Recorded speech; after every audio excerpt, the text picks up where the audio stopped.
This is Geek News Central. My name is Todd Cochran, coming to you from the new media production studio. The lead stories are Senate has created a bill to put an exemption on Section 230. Google expands testing of Android Auto. AT&T has caused an absolute nightmare for one of their new customers, or an existing customers. And the NSO Group goes silent. I want to welcome you to episode 1542 of the Geek News Central podcast for Thursday, July 22nd.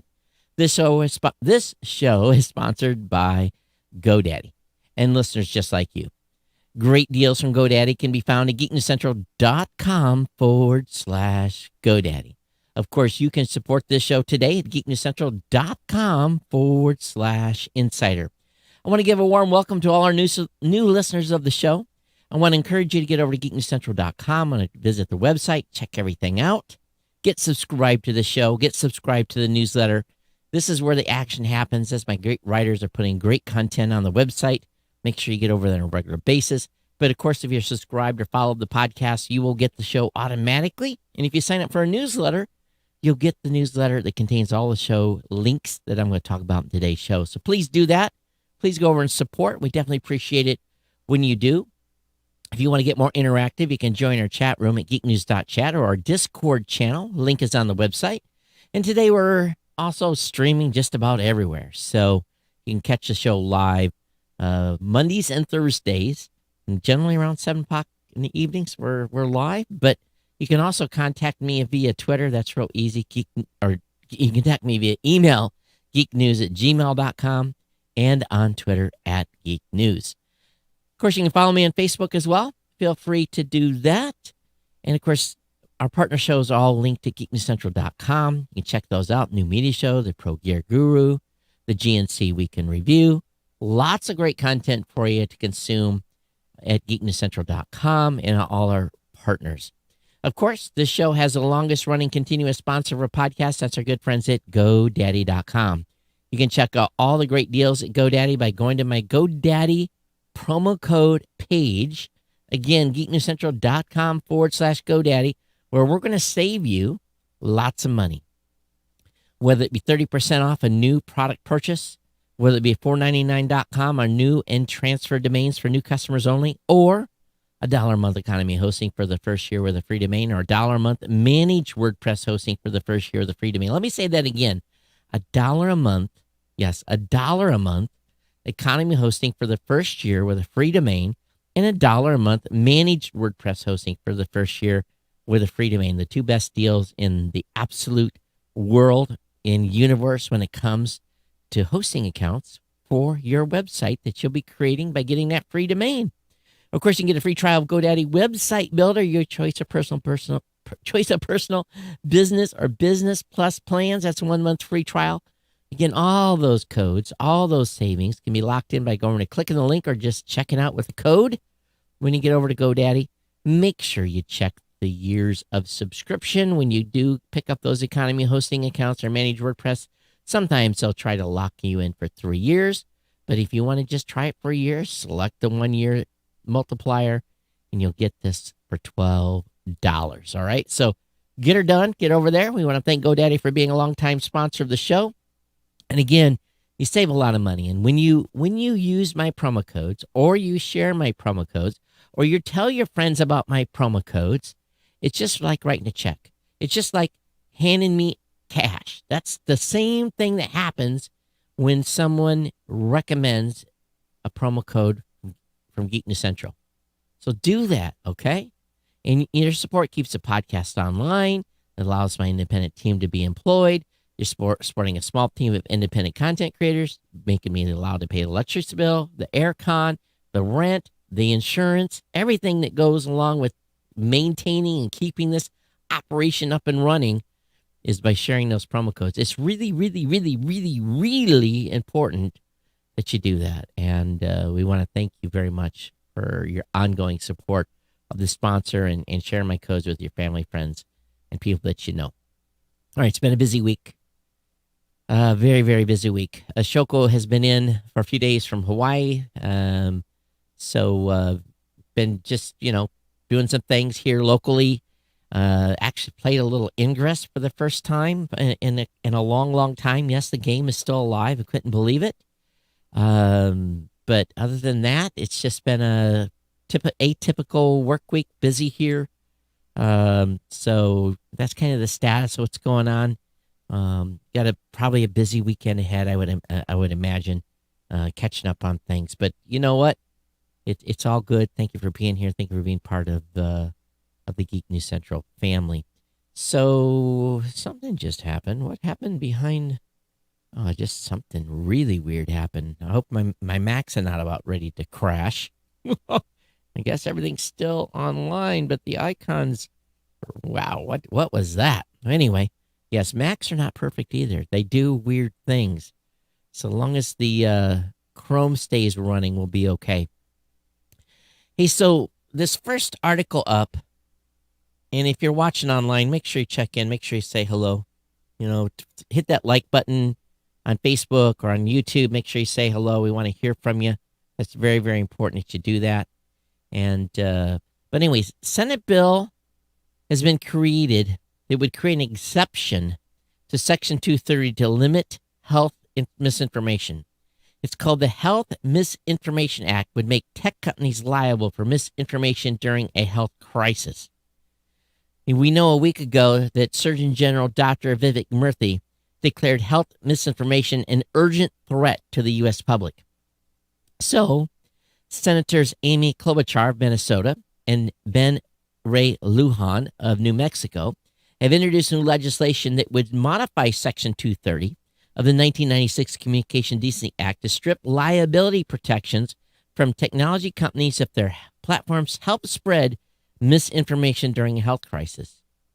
Again, here we have a situation where now they're going to legislate and say, you have to determine what is fact or fiction, Mr. Facebook, Twitter, YouTube, every place where there's content being created. You are going to be responsible for determining what is fact and what is fiction. And if you don't follow what the government tells you, you're going to be held liable. Very, very, very scary. If passed, the Health Misinformation Act of 2021 would create an exception to Section 2. It would see social media platforms like Facebook and Twitter treated as the publisher or speaker of health misinformation when their platforms algorithmically amplify misleading health content. What falls under the definition of health-related misinformation would be decided by the United States government and the Secretary of Health and Human Services. Not that those positions are politicized at all. This exemption would only apply during a public health crisis, which again, the United States government and the HMS would have to declare. In establishing a rationale for the change, the bill cites a joint report from the Center of Countering Digital Hate and Anti-Vax Watch. Wow, there's a group like that found that as much as 73% of vaccine misinformation on Facebook can be linked to a group of 12 individuals known as the Disinformation Dozen. It's amazing that 12 people can cause 40% of the country not to get a vaccine. 12 people. Amazing. Far too long, online platforms have not done enough to protect the health of Americans. These are some of the biggest, richest companies in the world, and they must do more to prevent the spread of deadly vaccine misinformation, Senator Klobuchar said in a statement. The coronavirus pandemic has showed us how lethal misinformation can be, and it is our responsibility to take action. It depends on what side of the fence you're on. Some people think that taking the vaccine is deadly. Some think taking the vaccine is a good decision. Some people don't trust the vaccine. But yet, because they're spreading misinformation or opinions, they're now going to be held liable. The bill introduction also follows recent statements by the president. He said platforms like Facebook were killing people. Now, he did reverse that a few days later by not doing more to stop the vaccine. Now they're threatening the country with masks again and saying that people that are not vaccinated, you're going to die. That's the message that is being put out on the interwebs today. So we have the government going to create liability for companies that don't stifle information that the government determines to be bad information. What happens if you're a scientist and you have a viable opinion on something? It doesn't have to be vaccine related. What if you're a scientist and you have a viable explanation, information, study on something? The government says that's wrong. That's misinformation. You can't put that online. Makes you go, doesn't a little bit. All right. What do you all say? What do you think? Do you think the government should do this or not? I want to hear from you. geeknews@gmail.com. geeknews@gmail.com is the place to send your commentary. Meanwhile, Google is expanding Android Auto's beta testing program. Now, almost anyone with an Android phone can take part. This has been a long-running beta, but joining it's almost impossible before today. Those who tried to take part often got an error message that said the program was maxed out. Thankfully, that's no longer the case. Google is expanding the program, giving anyone with an Android device and a willingness to put up with bugs the opportunity to test the platform's latest features before they're made available to the public. As a beta tester, you can help us build a better version of Android Auto. We can spy on you more. You can test how well new features work and spy on you more with your specific phone and vehicle in your part of the world. When you share your feedback and we allow to spy on you, we'll use it to help plan improvements for future releases to spy on you more. You can join the program by visiting the beta opt-in page so that Google can spy on you more. Google has set up the click to become a tester button and then download the beta version of Android Auto from the Play Store. Okay. Go get her done. I'll let them spy on you more. AT&T. One day it's good, one day it's bad. This one's a bad. AT&T nightmare. A woman had to wait 3+ months for broadband at a new home. AT&T is the only ISP available to her. Lots of choices there. Kept canceling installs until she contacted the news media. Lovi Newman, she had planned this for a smooth transition to her new home, including scheduling a transfer for her AT&T high-speed internet service in advance. And when it come day for the installation, they said, we're canceling because we have an issue in another area, but they never called to reschedule. So she's called for another appointment. But when the day came, they said, we need to reschedule again. She says, I wasn't hearing back, and I kept getting rescheduled and pushed around to different departments. Newman was able to schedule another installation appointment in May after the outage was fixed, but installers never came to her house for 3.5 months. She has made countless efforts to get connected, including the one time she got an appointment and eagerly waited for the technicians to arrive. Newman was at home waiting for the installers to arrive when she got a message from AT&T saying, we missed you. He said, I'm like, you never came to my house. How did you miss me? AT&T installers had mistakenly gone to a different home in her area. Out of desperation, she considered switching providers, but of course, none of them were available.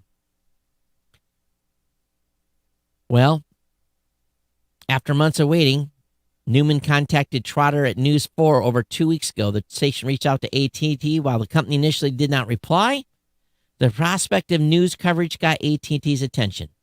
The news video showed an email sent to Newman on July 8th from an employee at AT&T, the AT&T Office of the President.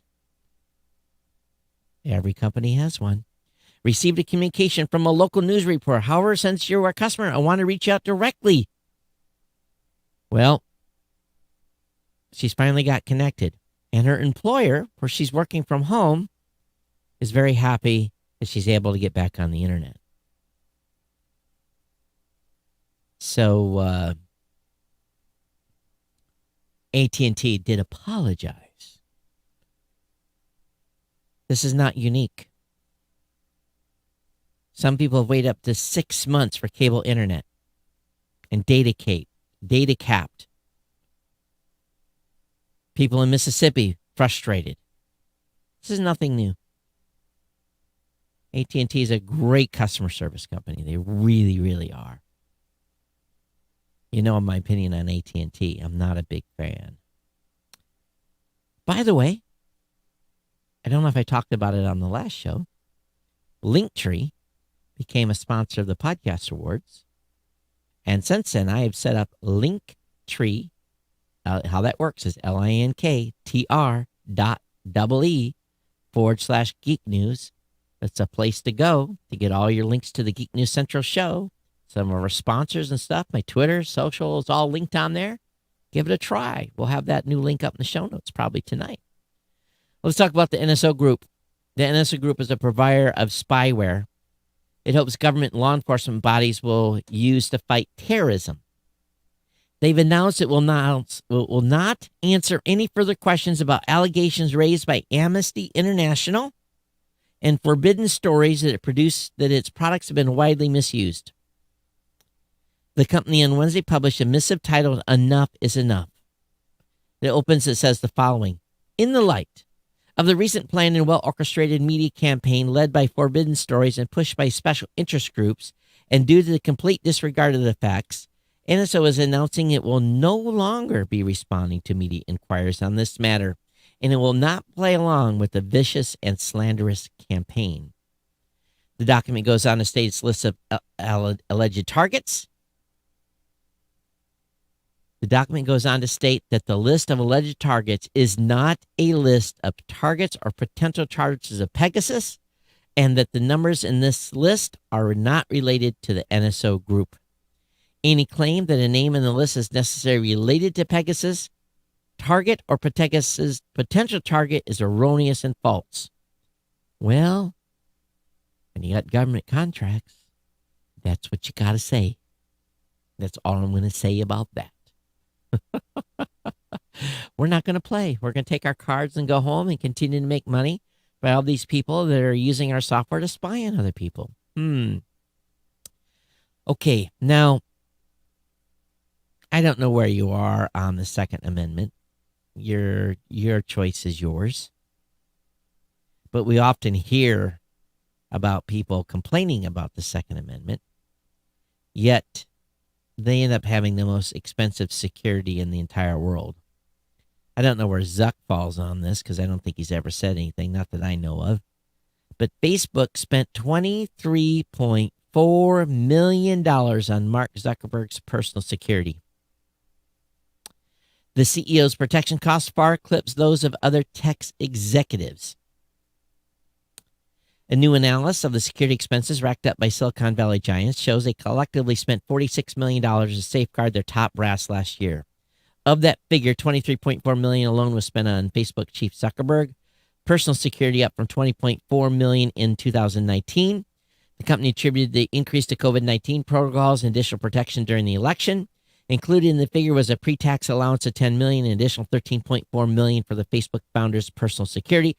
As a result, Zuckerberg faced a far eclipse others on the list, including the world's richest person, Jeff Bezos, who only had $1.6 million in personal security costs. And signaling how cautious Facebook is, the company's COO, Sheryl Sandberg, was in second place with security worth $7.6 million in 2020. Wow. The security lists 11 individuals in total. In third place is Google's Sundar Pichai at 5.4, followed by Lyft co-founder and president Jim Zimmer at 2.06, Oracle's Larry Ellison at 1.7, Snap's Evan Spiegel at 1.6, Bezos Salesforce boss Mark Benoff 1.3, Uber's Dara Corsica, sorry if I pronounced her name wrong, 849,000, Lyft CEO Logan Green 599K, and Apple's Tim Cook 470K. $23 million to protect Zuckerberg? And only $470,000 to protect Tim Cook? One thing's for sure, Zuckerberg is probably detected just about as good as the president is. Holy cow. That's amazing. What do you think about those numbers? $23.4 million in security. How many hired guns does he have? Holy cow. Samsung's next phone will have a scratch and reflection resistant camera. Now, let me read that again. Samsung's next phones will have scratch and reflection resistant cameras thanks to a new lens cover from Corning that combines glass and coatings to improve durability and image quality. I still like the little protectors you're able to put over phone lenses that comes with cameras these days, or that come with protection kits. That way you'll never get your lens scratched. And the plastic one that you have on the outside will. HBO Max direct U.S. subscribers have rose to 12.1 million in 13 months. It's quadruple the number from a year earlier, counted not long after HBO Max launched. So that's big. In AT&T's quarterly report, an increase of 2.4 million in the last 3 months and more than quadruple the number a year earlier. In addition, 31.5 million U.S. subscribers can access HBO Max as part of their regular HBO subscription. Together, that's 43.5 million potential HBO Max subscribers total in the United States.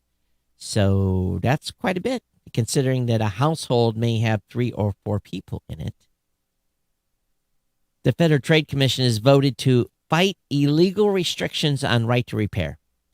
This follows an executive order from the president.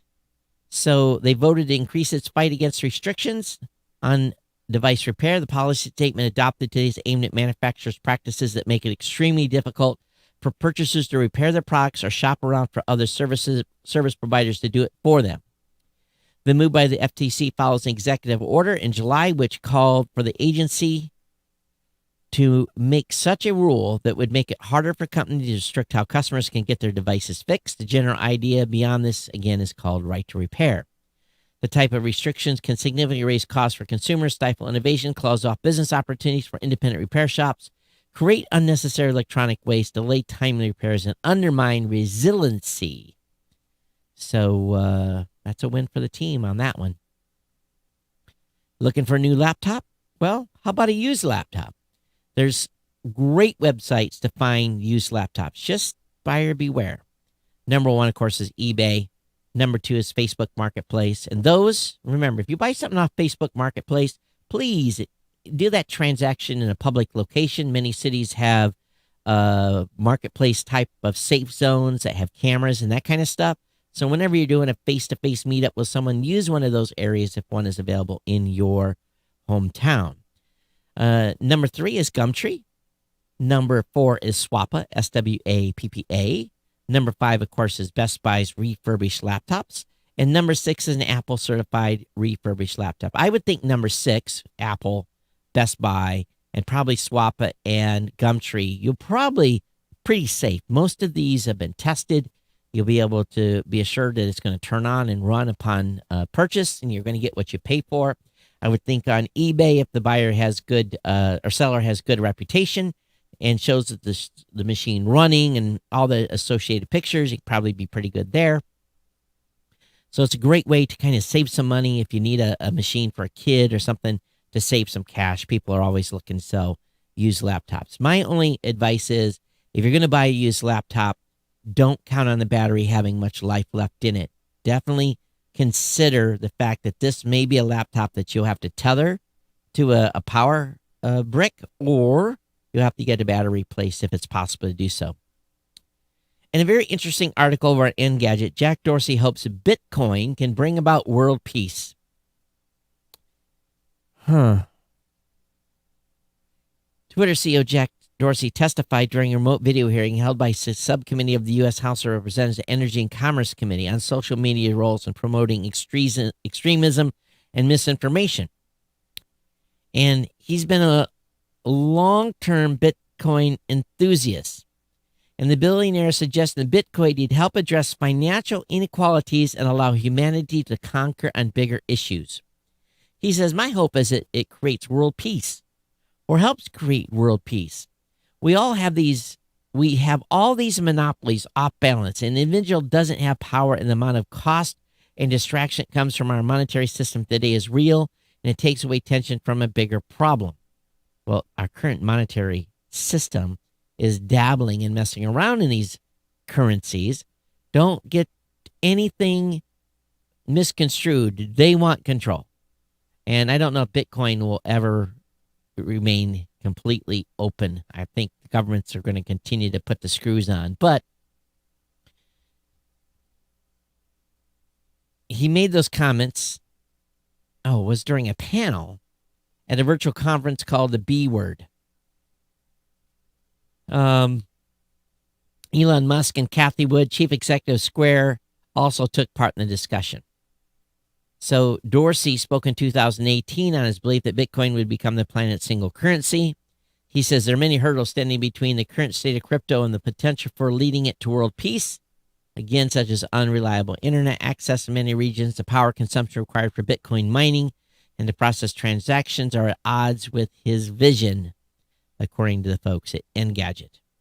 And of course, earlier this year, Musk said that Tesla would stop taking Bitcoin payments for vehicles because it was concerned about the rapidly increasing use of fossil fuels for Bitcoin mining and transactions.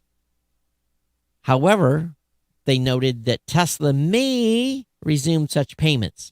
So we'll see what happens there. What do you think? Bitcoin for world peace? Lofty goal. So this Friday is a full buck moon. It could rise reddish across most of the United States. Wildfire smoke in the skies could turn the full moon into an orange-red lantern. Large areas of the United States and Canada are seeing hazy skies as smoke from western wildfires spread across North America. The atmospheric haze has been turning sunsets red and giving the moon an orange or reddish appearance.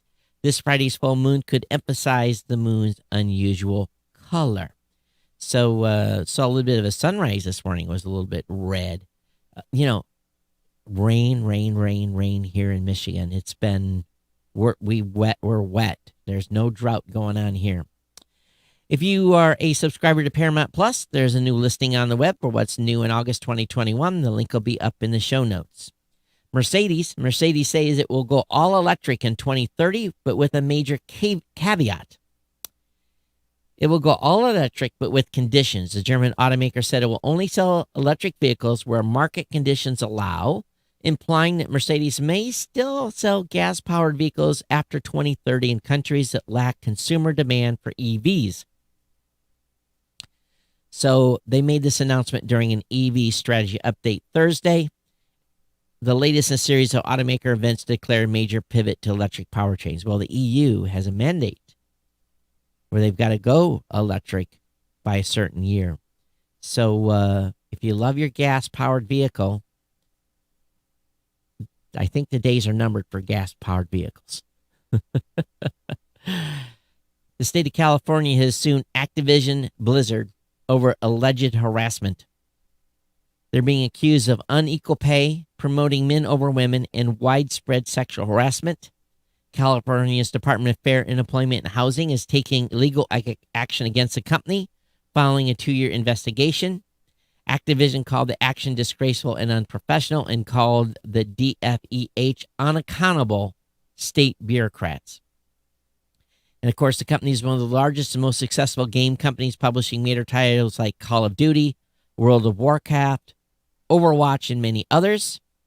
So the list of things that happen here is the accusations are pretty heavy.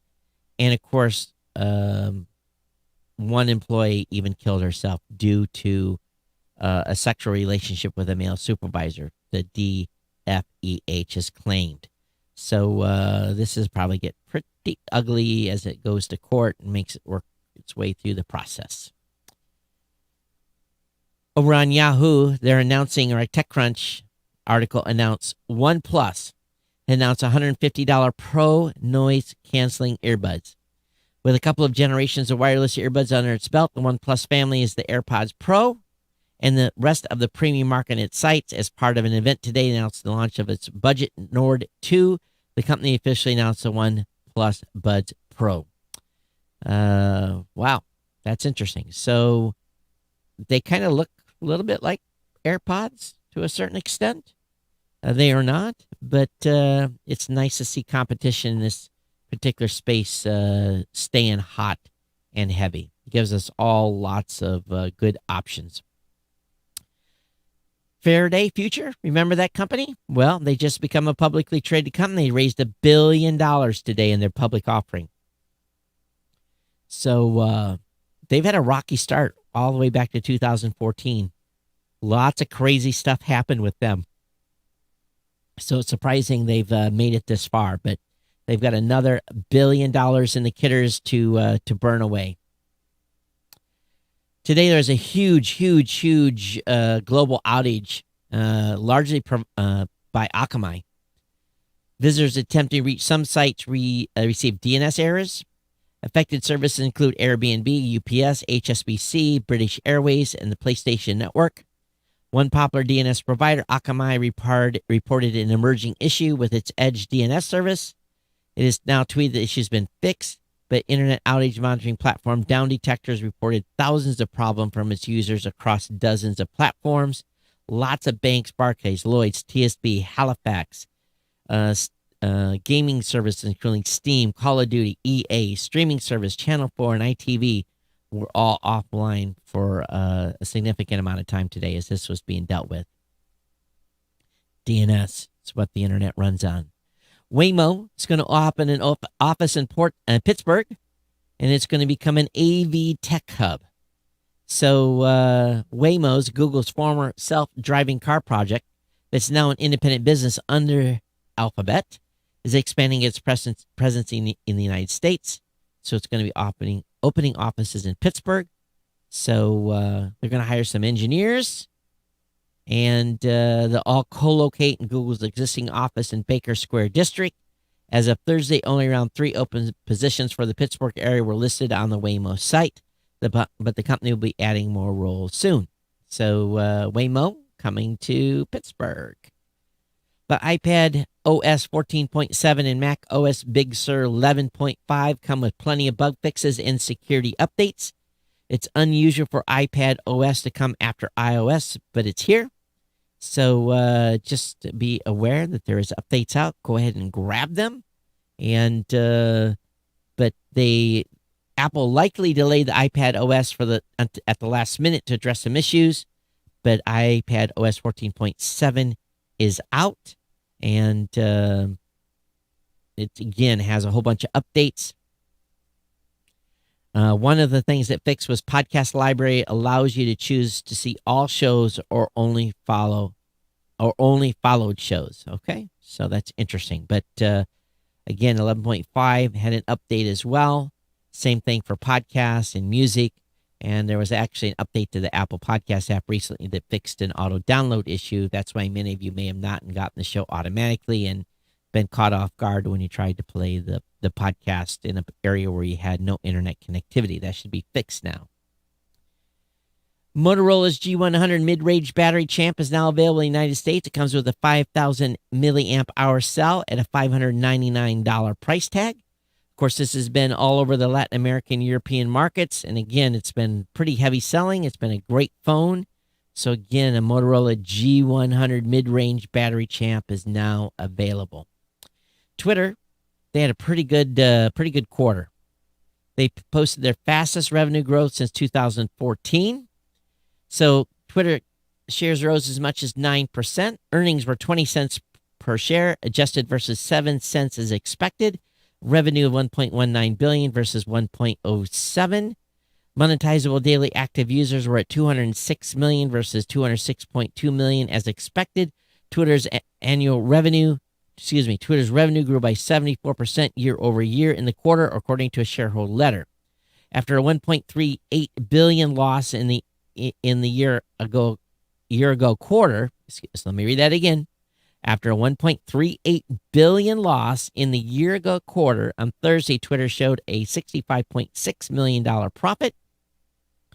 And the number of monetizable daily active users on Twitter's whose views advertising site grew by 11%. Intel beats estimates, but guides to lower margins for quarter three. So what did Intel put down? Intel shares fell 2%. Earnings per share was $1.28 versus $1.06. Revenue was $18.5 billion adjusted versus $17.8 billion expected, but they raised guidance for 2021 by $1 billion to $73.5 million in adjusted revenue and full year earnings per share of $4.48. Intel results suggest that a boom in the computer sales that started during COVID-19 pandemic may continue even as people return to offices and schools. However, Intel guided to non-GAAP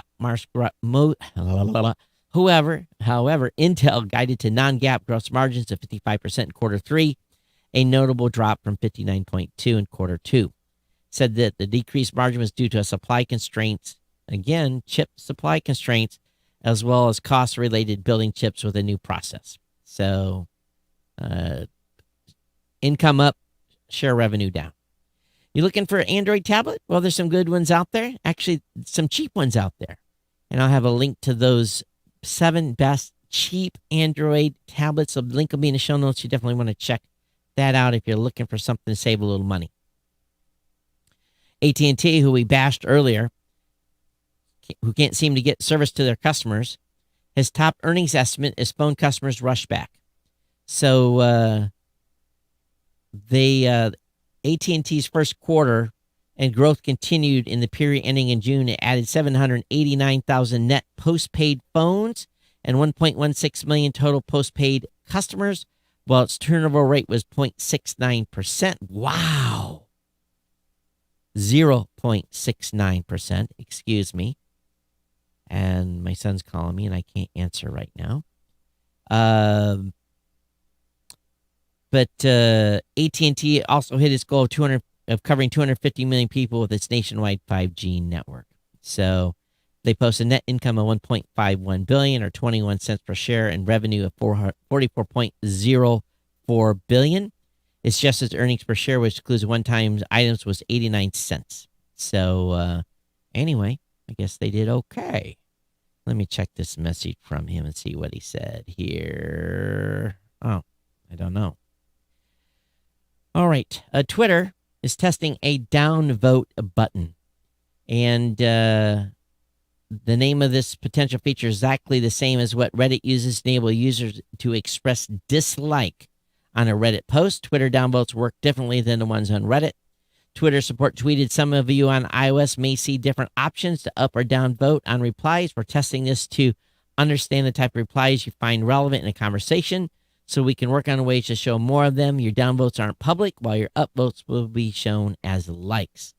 And it's just a research test right now. So that's very, very interesting in itself. Article by Jen over on my site at geeknewscentral.com. NASA sent a message to Mars. We're about to laser your rocks and start stealing them. NASA's Perseverance rover has started the process of acquiring its first sample. And, of course, they tweeted this to the Martian authorities on the imminent heist, which will see the rover move to a spot named Cratered Floor Fractured Rough that offers geology of sufficient interest that it's worth bringing bits of it home. NASA plans to find 2 patches of similar rock and subject one to the tender embrace of a braiding bit to scrape off the top layer of rock and dust exposed fresh, unweathered surfaces. Next, NASA will blow it clean with our gas dust removal tool.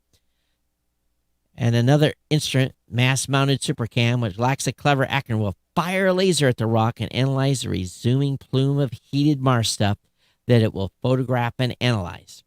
Once the laser-packed space tank has got all that business done, it'll wheel out a rotary percussive drill, connect it to a robotic arm, and drill the untouched geologic twin of the rock that was previously exposed, subjected to a braiding and lasering, and it will fill a tube with a coarse sample. How is it going to get it back? NASA currently has no firm plan to retrieve the samples. Indeed, its mission description page mentions only a potential return to Earth. A concept for the return mission does exist and suggests a mission leaving in 2026 could do the job to bring samples back to Earth in 2031. It's called the Fetch Rover. So we'll see if that actually happens. We have to see. We'll have to wait. And finally, of course, this is a duplicate article. Don't need to cover it. My team at Geek News Central also covered the illegal repair restrictions. So another article by Jen, one of our top writers at Geek News Central. All right. So let me go ahead and get you out of here. geeknews@gmail.com is the email address. Let me see if anything has come in today. No, nothing has come in. I do appreciate, though, when you do send comments about the show. It's greatly appreciated. And I did get some commentary that was requested not to be read on the show. Thank you for your support. We definitely appreciate it. Appreciate the support for the commentary for the podcast. That means if one person liked it, 1,000 of you did. And if no one else complains, I know that no one else hates it. So it kind of weighs both ways when those comments come in. All right, everyone. Thanks for being here. I'm going to bounce. Geeknews@gmail.com. Geeknews@gmail.com. We'll see you on Monday for another show. Everyone take care. We got a Monday show and a Thursday show as scheduled next week. And then I'm off to Nashville for Podcast Movement. So the first week of August, the first 2 shows in August, specifically the show on the 2nd and on the 6th, I will not be doing a show that week because I'm going to be in Nashville. So definitely we'll be turning you on to some of the other content here at Geek News Central while I'm out. But thank you so much for being here. Thanks for being part of our Geek News Central family. We'll see you next time here on the show. See you on Monday. Take care. Bye-bye.